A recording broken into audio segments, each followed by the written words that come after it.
ሰላምታችን በያላችሁበት ይድረሳችሁ የተወደዳችሁ ተመልካቾቻችን የዕለቱ ዜና ቤተክርስቲያን ተጀምሯል። ያረካል አድማሱ አብሬያችሁ ቆያለሁ።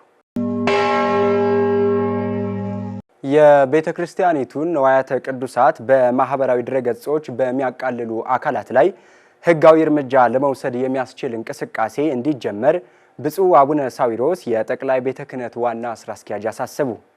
ቤተክርስቲያን ቅርስና የአእምሮ ሀብቶቿን በህግ ለማስከበር የተቋቋመው አብይ ኮሚቴ እስካሁን የሥራ አፈጻጸሙን በተመለከተም ግምገማ ተካሂዷል። ሰላም አንባዬ ተጨማሪ አላት። የኢትዮጵያ ኦርቶዶክስ ተዋሕዶ ቤተክርስቲያን መንፈሳዊና ታሪካዊ ቅርሶቿን የአእምሮ ሀብቶቿና ንብረቶቿን በህግ ለማስከበርና ለማልማት የተቋቋመው አብይ ኮሚቴ ባለፉት 2 ዓመታት ያከናወናቸውን ተግባራትና በቀጣይ የሥራ አቅጣጫዎች ዙሪያ ከከፍተኛ የቤተክርስቲያኗ የሥራ ኃላፊዎች ጋር የካቲት 19 ቀን 2018 ዓ.ም ተወያይቷል። በመንበረ ፓትርያርክ ጠቅላይ ቤተ ክህነት ዋና ጽሕፈት ቤት በተካሄደው በዚህ የውይይት መድረክ ላይ የጠቅላይ ቤተ ክህነት ዋና ስራ አስኪያጅ ብፁዕ አቡነ ሳዊሮስ፣ የቅዱስ ሲኖዶስ ዋና ጸሐፊ ብፁዕ አቡነ ዲዮስቆሮስ፣ የመንፈሳዊ ዘርፍ ምክትል ዋና ስራ አስኪያጅ ክቡር ንቡረ እድ ኤልያስ አብርሃ፣ የኢኮኖሚና ማህበራዊ ዘርፍ ምክትል ዋና ስራ አስኪያጅ ረዳት ፕሮፌሰር ግርማ ባቱ፣ የመምሪያው ሰራተኞችና የኮሚቴው አባላት ተገኝቷል። በመድረኩ ላይ የቤተ መዘክር ወመጻሕፍት መምሪያ ኃላፊ በኩረ ትጉሃን ምትኩ ከንቲባ አብይ ኮሚቴው የቤተ ክርስቲያኒቱን የአእምሮ ሀብትና ቅርሶች ለማስከበር እስካሁን ያከናወናቸውን አጠቃላይ ተግባራት አስመልክተው ገለጻ አድርገዋል። ቅድስት ቤተ ክርስቲያናችን ከፍተኛ ገንዘብና ሊቃውንት በመመደብ አስጠንታ የቅድስት ቤተ ክርስቲያን ሀብት ንብረትና ቅርስ ሆነው በአእምሮአዊ ንብረት ያስመዘገባቸውን ቅርሶቿን በቋሚነት እየተከታተለ የሚያስከብር ማዕከላዊ ተቋም በመደበኛነት ካልተቋቋመ ማስመዝገቡ ብቻ በቂ ስለማይሆን ስራው በቀጣይነት የሚመራ ዘላቂ የስራ ክፍል እንዲቋቋም በዋናው መስሪያ ቤት በኩል ጥናት ተደርጎ በቋሚ ሲኖዶስ እየታየ እንዲፈጸም ሲል ሌሎችንም ተያያዥ ጉዳዮች ዙሪያ ጥብቅ ውሳኔ ባሳለፈው መሰረት አብይ ኮሚቴዎቹ በመስራት ላይ ይገኛሉ።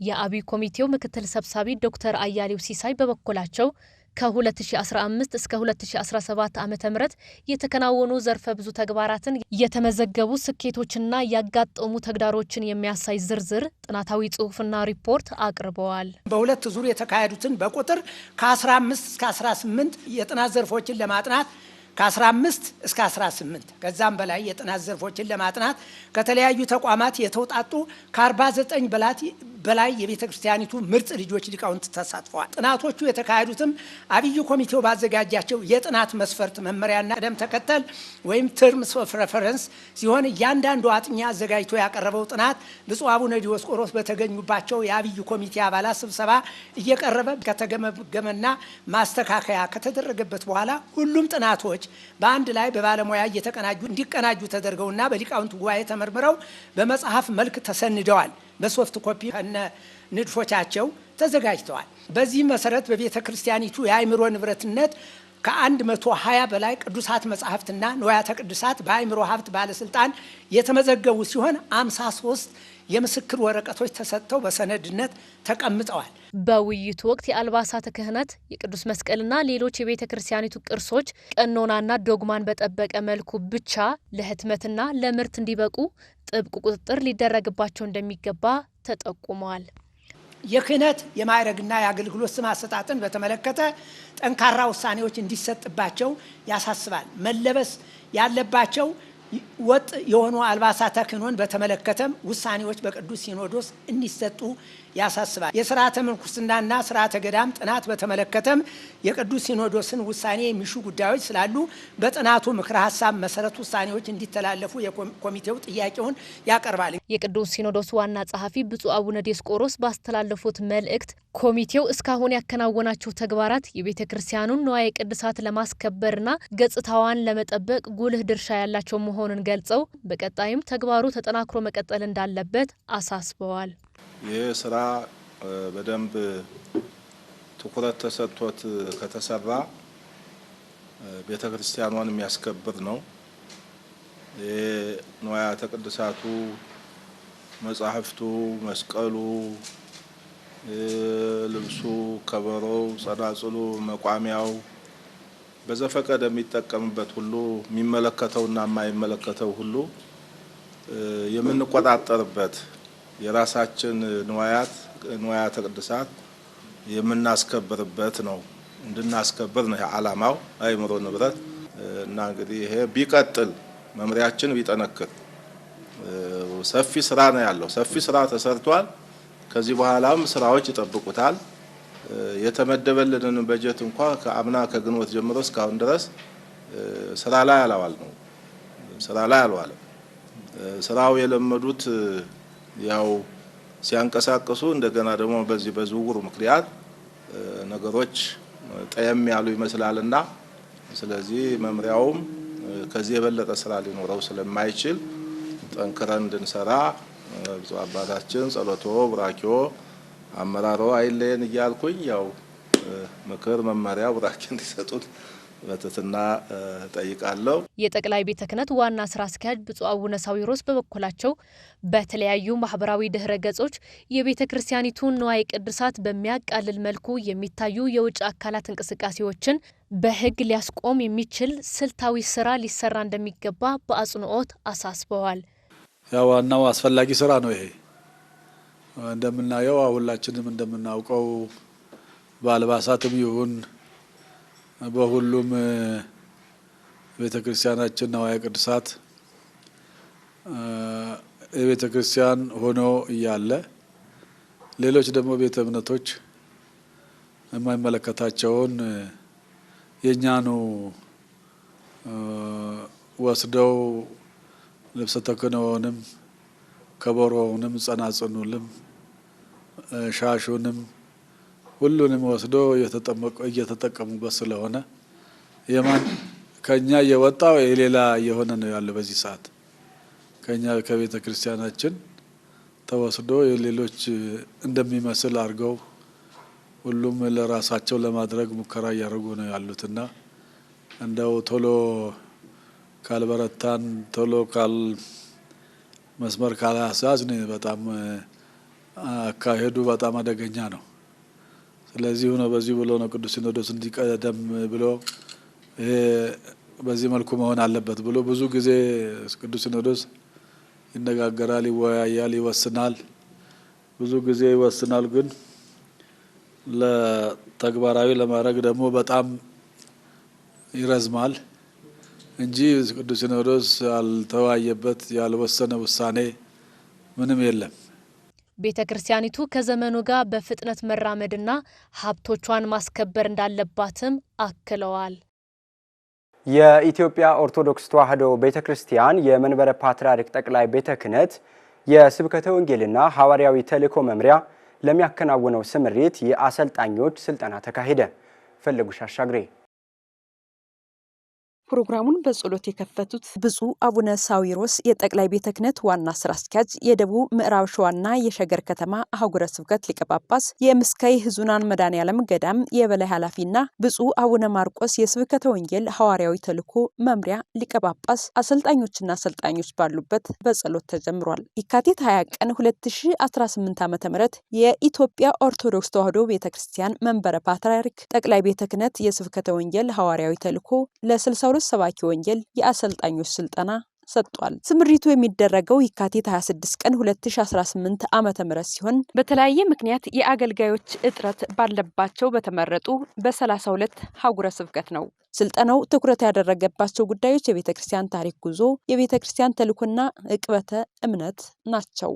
ብፁዕ አቡነ ማርቆስ ለሰልጣኞች ስለ ክርስቶስ ለማስተማር መጀመሪያ ትክክለኛ የክርስቶስ ደቀ መዝሙር መሆን እንደሚገባ ተናግረዋል። እንበርታ እንጂ አው ካልሞተ እኮ ነው ያለ። ክርስትና ካልሞቱ እኮ ክርስትና ይሆን ካልፈረሱ አለ መይሞተት ያለ መከራ እንዴት አድርጎ ክርስትና እና በእውነቱ እግዚአብሔር ፈቅዶ ተሰብስበናል። አቅም አለ። ግን ከዚያ በፊት ራሳችሁን ብታውት በእውነት ራሳችሁን ውት ግደለም። ነገ እኮ ይቀራል፣ ሁሉ ነገር ይቀራል። እና የክርስትናም ኑሮ በጣም ቀላል እኮ ነው። ትንሽ አንዱ ለብሎ ከሄዱ ጥንካሬ አለ። ይሄንን ምን ብዬ ነግራችኋለሁ ለእናንተ? አሁን እንደው ሞተ ዮሴፍ ለዮሴፍ በእውነቱ መጋረጃው ምን እንደሆነ እሱን እያንዳንዳችን እንደው እግዚአብሔርን የሚጋርድ ምንድን ነው? ተቀዷል። ክርስቶስ መጥቶ መጋረጃ ሁሉ እኮ ተቀዷል። ሁሉ እኮ ተወግዷል። እንደገና መጋረጃ እየሰፋን እና ልናየው እንወዳለን ነው። ልናየው እንወዳለን ደግሞ እኮ መጀመሪያ እኛ ማሳያ ነን እኮ። እኛ ነን እኮ መነጠሮቹ እኛን ነው። እና በዚህ መልክ እንደው ሰውን የጋረደው ደጉን ነገር አላይ ያለ ሰው ተምሮ ዕውቀቱ አላውቀው ያለ የተማረውን አላውቀው ያለ በምን ነው? ምን ጋርዶት ነው በእውነቱ? እና እንግዲህ በርቱ፣ ጠንክሩ። ጥሩ ነገር ነው። እግዚአብሔር ፈቅዶ ይህን ሁሉ ጊዜ መርሃ ግብር አዘጋጅቶልናል። ይህን ደግሞ እኛ እንደው እግዚአብሔር ማመስገን አለብን። ወቅቱም አሁን ነው በእውነቱ። የቤተ ክርስቲያን ታሪክ ጉዞ የሚለውን ስልጠና የሰጡት ረዳት ፕሮፌሰር ግርማ ባቱ ሲሆኑ ታሪክን ማወቅ ያለውን ጥቅም ሲገልጹ ቤተ ክርስቲያን በዘመናት ጉዞ ያጋጠማትን ተግዳሮቶች እንዴት ማለፍ እንደተቻለ ለትውልድ ለማሳወቅ እንደሚረዳ ገልጸዋል። በዘመናት ያጋጠሙን ተግዳሮቶችስ ምንድናቸው? እዚሁ አጥረው አፍነው ያስቀሩን ሁኔታዎች ምንድናቸው? ልክ ነው። ቢያንስ ለአፍሪካውያን ቢቻል ለተቀረው ዓለም መድረስ የሚገባን ሆኖን ሳለ ብዙ ጥያቄዎች አሉብን። ያልሰራናቸው ስራዎች ይበልጣሉ። እነዛን የመመለስ የመስራት ኃላፊነትም ይሰጣል ታሪክ። የነገሌ ልጆች ነን ማለት ታዲያ ምን ነው እሱን ስራ አትሰሩም? ታዲያ ምን ነው ይሄን አላደረጋችሁም? የሚል ኃላፊነትም ያመጣል ነው። እንደኛ ባሉ ሐዋርያዊ መሰረት ላይ ለጸኑ አብያተ ክርስቲያናት ገዳማዊ ሕይወት ትውፊቱ ከማይዳሰስ ቅርሱ ጋር ሰማዕትነቱ፣ የነገረ መለኮቱ ዝግቦች፣ በታሪክ የተነሱ ለነጻነት የተከፈሉ ዋጋዎች ወዘተ ሲታዩ ለታሪክ የሚሰጠው ዋጋ ከፍ ያለ ነው ወይም ሊሆን ይገባዋል። የዕቅበተ እምነትን ስልጠና የሰጡት ረዳት ፕሮፌሰር ዳንኤል ሰይፈ ሚካኤል ሲሆኑ ጽንሰ ሐሳቡ ከግሪክ ቃል የመጣ ሲሆን ትርጓሜውም ቃላዊ መከላከል ወይም መልስ መስጠት እንደሆነ ገልጸው በሃይማኖት ላይ ሲሆን ደግሞ በተለይም በአዲስ ኪዳን መከላከልና ጥብቅና መቆም እንደሆነ ተናግረዋል። ዕቅበተ እምነት በስብከተ ወንጌል በሌሎች የቤተ ክርስቲያን ተልእኮዎች ውስጥ ትልቅ አገልግሎት አለው። ዕቅበተ እምነት እምነትን ማወቅ፣ እምነትን የመረዳት ጥበብ ነው። የመጠበቅ ብቻ ሳይሆን በደንብ አድርጎ የመረዳት። ሰው ያልተረዳውን ሊመልስ አይችልም። አንካሳ መልስ ነው። ያልተረዳውን ሲመልስ አንካሳ መልስ ነው የሚመልሰው። በደንብ ተረድቶ መልስ የመስጠት ሂደት ነው። ጥበብና መንፈሳዊነት ነው። የመንፈሳዊ ጥበብ መንፈሳዊነትን በጣም አጥብቆ የመያዝ ጥበብ፣ መንፈሳዊነትን ጠብቆ የመቆየት ጥበብ ያለው አቃቤ እምነት ስንሆን ብቻ። የቤተ ክርስቲያን ተልእኮ የሚለውን ስልጠና የሰጡት መጋቢ ብሉይ አእመረ አሸብር ሲሆኑ ቤተ ክርስቲያን ዋና ዋና ተልእኮቿ ከእምነት ውጭ የሆኑትን ወደ ቤተ ክርስቲያን ማምጣት፣ በእምነት ውስጥ ያሉትንም መጠበቅ በማለት ገልጸዋል። እግዚአብሔርን የማያውቁትን ከአምልኮተ ጣዖት ወደ አምልኮተ እግዚአብሔር፣ ከገቢረ ኃጢአት ወደ ገቢረ ጽድቅ መመለስ፣ ከክህደት ወደ እምነት መመለስ ማለት ነው። ስለዚህ ቤተ ክርስቲያን ሁለተኛ ስራዋ ምዕመናኖቿን፣ አባላቶቿን፣ የቤተ ክርስቲያን አባላት የሆኑትን መጠበቅ፣ ጥሙቃንን መጠበቅ ይባላል ማለት ነው። ሶስተኛው እግዚአብሔርን ማምለክ ነው። ተጠቅልሎ ሁሉም ነገር ሂዶ መዳረሻው ምዕመናን በምድር ላይ በእምነት የሚኖሩት የጠፉትን ፈልገን ወደ እምነት የምናመጣው ስሙን ለመቀደስ ክብሩን ለመውረስ ዓላማ መሳካት ነው። የብፁዕ ቅዱስ አቡነ ማትያስ ቀዳማዊ ፓትርያርክ ርዕሰ ሊቃነ ጳጳሳት ዘኢትዮጵያ ሊቀ ጳጳስ ዘአክሱም ወእጨጌ ዘመንበረ ተክለ ሃይማኖት 13ኛ ዓመት በዓለ ሲመትን በድምቀት ለማክበር ቅድመ ዝግጅት መጠናቀቁ ተገለጸ። ሙሉቀን ሐሰን ዝርዝር አላት። የብፁዕ ወቅዱስ አቡነ ማትያስ ቀዳማዊ ፓትርያርክ ርዕሰ ሊቃነ ጳጳሳት ዘኢትዮጵያ ሊቀ ጳጳስ ዘአክሱም ወጨጌ ዘመንበረ ተክለ ሃይማኖት 13ኛ ዓመት በዓለ ሲመትን በደማቅ ለማክበር የተቋቋመው ኮሚቴ ቅድመ ዝግጅቱን ማጠናቀቁን አስታወቀ። የቅዱስነታቸው 13ኛ ዓመት በዓለ ሲመትን ምክንያት በማድረግ የተቋቋመው አብይ ኮሚቴ በሰጠው መግለጫ በዓሉ የቤተ ክርስቲያኒቱ መንፈሳዊ ልዕልና በሚያሳይና የቅዱስነታቸውን የ13 ዓመት የአገልግሎት ስኬት በሚዘክር መልኩ እንዲከበር ዝግጅቱን ማጠናቀቁን አስታውቋል። ላለፉት 60 ቀናት በስራ ላይ የነበረው በ8 ክፍል የተቋቋመው የዝግጅት ኮሚቴ ዛሬ በሰጠው መግለጫ በዓሉን ታሪካዊ ፋይዳ ባለው መልኩ በድምቀት ለማክበር አስፈላጊው ዝግጅት በከፍተኛ ሁኔታ እየተከናወነ መሆኑን ገልጿል።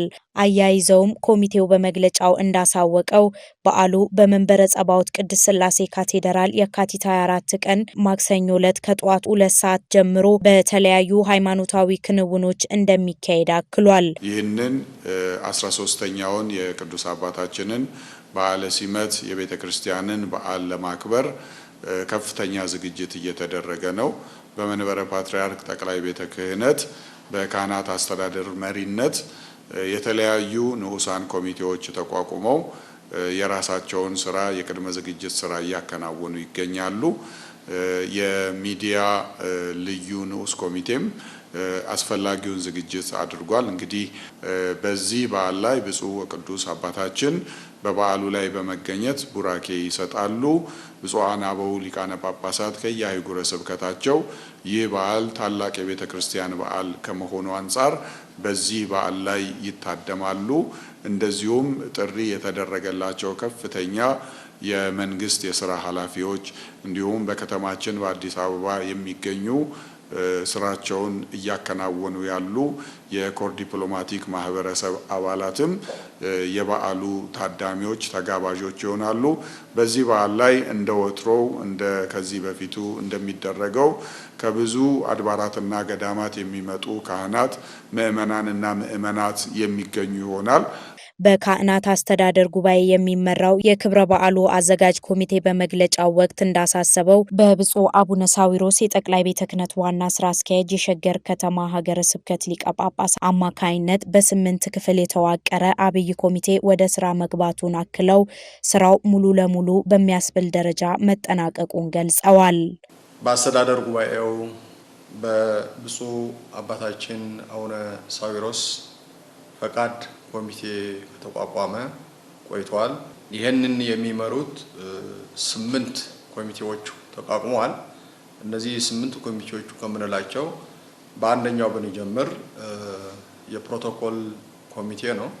ፕሮቶኮል ኮሚቴው በውስጡ የተለያዩ ንዑሳን ክፍሎችን ይዞ በመንቀሳቀስ እስካሁን ድረስ የነበረው ስራውን ሰርቶ አጣናቅቆ ጨርሶ የመጨረሻ ግምገማ ይካሄዳል። ይህንንም የሚሰበሰበው በመላከ ሕይወት አባ ኃይለ ገብርኤል ነጋሽ የብፁዕ ቅዱስ ልዩ ጽሕፈት ቤት ኃላፊ ነው። የድንኳንና የወንበር ዝግጅት የሚል ኮሚቴም አለ።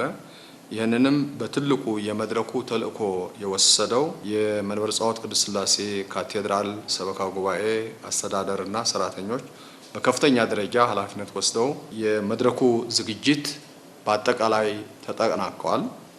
በዓሉ ከፍተኛ እንደመሆኑ መጠን እጅግ አሉን የምናቸው የሀገር መሪዎችም ኮር ዲፕሎማቶችም ሊቃነ ጳጳሳትም በሙሉ የሚገኙበት ስለሆነ ደረጃው የጠበቀ የጸጥታ አጠባበቅ ከፌዴራል ጀምሮ እስከ አዲስ አበባ ፖሊስ ኮሚሽን የጸጥታ ሰንሰለት እዝ ተሰርቶ ትዕዛዙ ተፈጽሟል።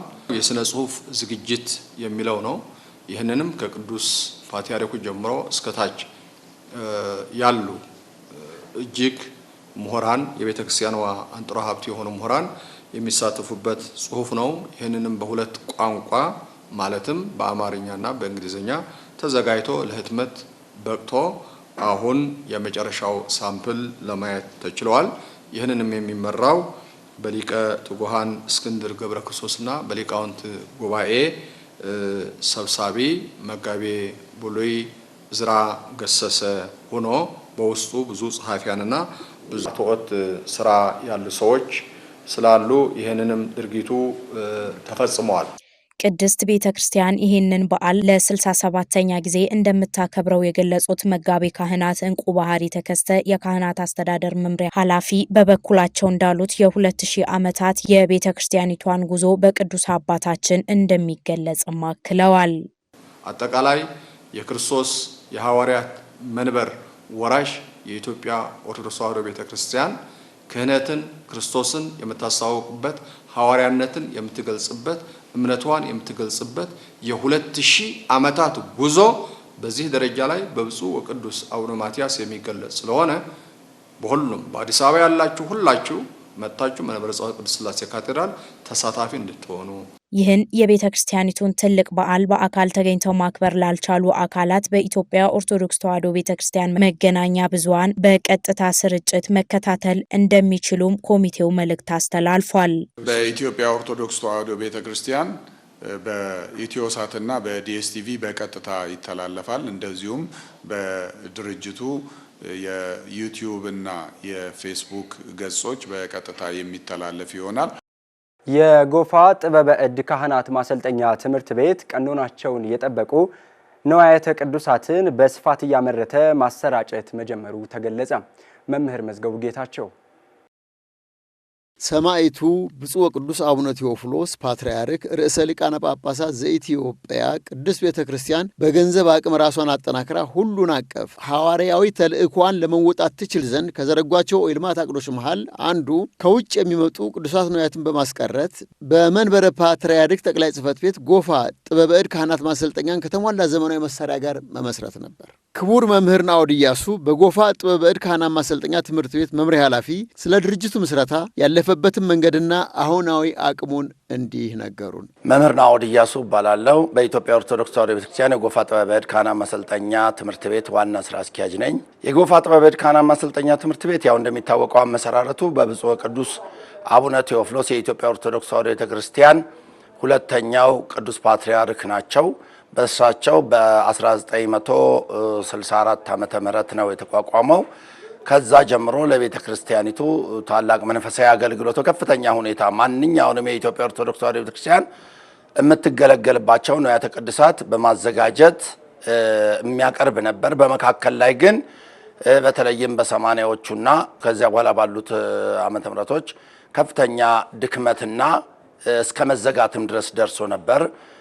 ነገር ግን በኋላ ላይ ብፁዕ አቡነ ዲዮስቆሮስ የኢትዮጵያ ኦርቶዶክስ ተዋሕዶ ቤተክርስቲያን መንበረ ፓትርያርክ ጠቅላይ ዋና ስራ አስኪያጅ በነበሩበት ጊዜ ወደዚያ ቦታ ላይ በስራ አስኪያጅነት እንዲሄድ በ2010 ዓመተ ምህረት ነሐሴ 22 ከዚህ ወደዛ ቦታ ላይ ተመደብኩ። ወደዛ ቦታ በሄድኩበት ጊዜ ጥሬ ዕቃም አልነበረም፣ ጥሬ ገንዘብም አልነበረም፣ የተደራጀ ባለሙያ የሰው ኃይልም አልነበረም።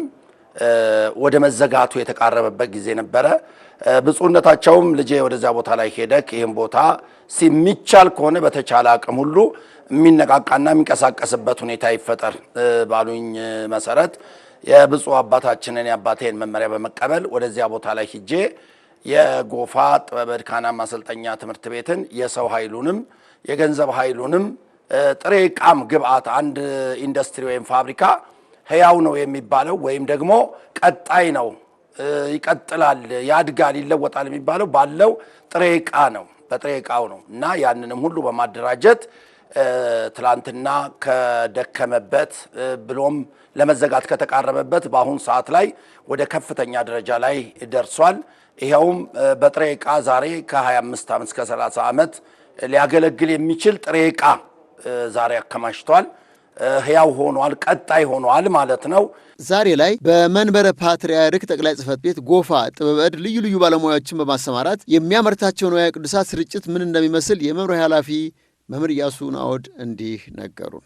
ሌላው በተሰሩ ዕቃዎችም ዛሬ በብዙ ሚሊዮኖች የሚቆጠሩ ተሽጠው ለቤተ ክርስቲያኒቱ አገልግሎት ወይም ወደ እያንዳንዱ ቅዱሳት ቤተ ክርስቲያናት በውጭው ዓለምም በተለይም ዛሬ በስዊዘርላንድ በነ ካናዳ ተክለ ሃይማኖት በነ ካናዳ ቅዱስ ሚካኤል ቤተክርስቲያን ሌሎችም በአሜሪካም በአውሮፓም ባሉት በኢትዮጵያ ኦርቶዶክስ ተዋሕዶ ቤተክርስቲያን ደግሞ በሀገራችንም ውስጥ ባሉት እስከ ገጠሪቱ ቤተክርስቲያን ድረስ ድጋፍም በማድረግ እንደዚሁም ደግሞ ባለው ከፍተኛ ቅናሽ በማድረግ ከሌላው ስፍራ የቤተክርስቲያኒቱ አንድና ዋነኛው ብቸኛው ንዋያተ ቅድሳት አምራችና አዘጋጅ በመሆኑ እያንዳንዱ አጥቢያ ቤተክርስቲያናት ወደዚህ ቦታ ላይ በመምጣት ምእመናትም ጭምር ማንኛውንም የኢትዮጵያ ኦርቶዶክስ ተዋሕዶ ቤተክርስቲያን ቀኖናዋን፣ ትውፊቷን፣ ስርዓተ ቤተክርስቲያን የምታስፈጽምባቸውን እያዘጋጀ በአሁኑ ሰዓት ላይ ተደራሽ በማድረግ ላይ ይገኛል።